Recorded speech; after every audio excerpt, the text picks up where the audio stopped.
Saïd, j'étais chez Ali et Brigitte et franchement, ça se voit qu'ils n'ont pas fait leur préparation au mariage hein, parce qu'ils ont un tas de problèmes, un tas de difficultés.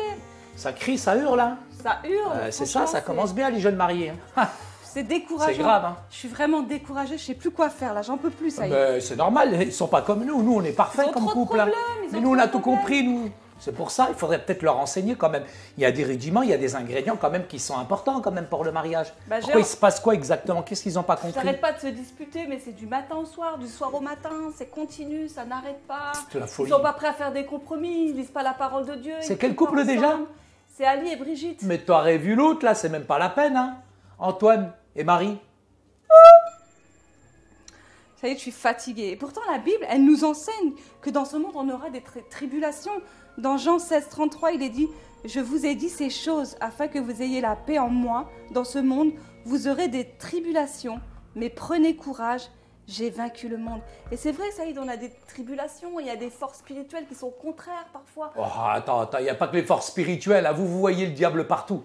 Très honnêtement, il y a quand même aujourd'hui, à cause des masses médias, je dirais, un isolement. Chacun se replie sur lui-même, chacun regarde la télévision, chacun est sur son ordinateur, iPad, iPod, iPay.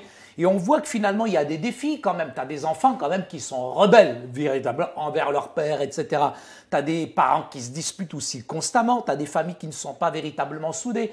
Puis chacun s'éloigne petit à petit, ça se dégrade, etc. Ben, écoute, ce n'est pas une surprise hein, pour moi. Éphésiens 2, les versets 1 à 3, nous parlent clairement de trois choses. Il nous parle du monde, il nous parle du diable et il nous parle aussi de la chair. Et ça fait partie des tribulations qu'on a. Ok, on a notre part, comme tu l'as dit tout à l'heure, et je pense que dans ce couple-là que j'ai rencontré, il y a une grosse part d'égoïsme, mais il y a aussi le diable, et elle dit aussi, il y a aussi ce monde qui nous influence. Et c'est vrai que ce monde nous influence à vivre des choses contre-bibliques, justement, vis-à-vis du mariage.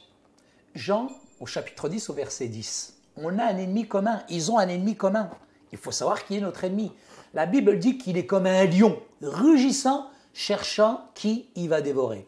Et tu sais, si on ne vit pas les choses dans la cellule familiale, parce que qu'est-ce que c'est que l'Église? C'est d'abord la famille, et la famille, c'est l'Église dans l'Église. Et si nous vivons les choses spirituellement d'abord en famille, ça nous protégera, et ça sera un rempart extraordinaire contre les attaques de l'ennemi. Parce que toute arme forgée contre nous n'aura aucun effet. Du moment que nous avons cette protection, cette barrière, ce manteau spirituel autour de nous, la puissance de Jésus nous garde, Fatima. Tu sais, Saïd, le diable, il est très fort et ça infiltre petit à petit dans les familles. Et des fois, on ne s'en rend même pas compte. On devient égoïste, on a des désirs charnels. L'individu prend le dessus et c'est plus Dieu finalement qui dirige nos vies. Et ça, c'est important vraiment de se remettre en question quand on se rend compte que ça ne va pas et de se dire, mais qu'est-ce qui cloche dans ma vie? Et qu'est-ce que j'ai pas fait? Peut-être que je suis un peu trop égoïste. C'est sûr, mais il n'y a pas que... Parce que sinon, la cellule familiale, elle ne va pas être protégée. D'accord, mais il ne faut pas voir le diable partout. Il y a aussi, je dirais, des pères qui sont absents.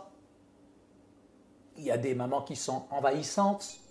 Comme moi. Il y a toutes sortes, je dirais, de facteurs, de paramètres aujourd'hui qui nous montrent que finalement, il y a les divorces qui frappent les familles.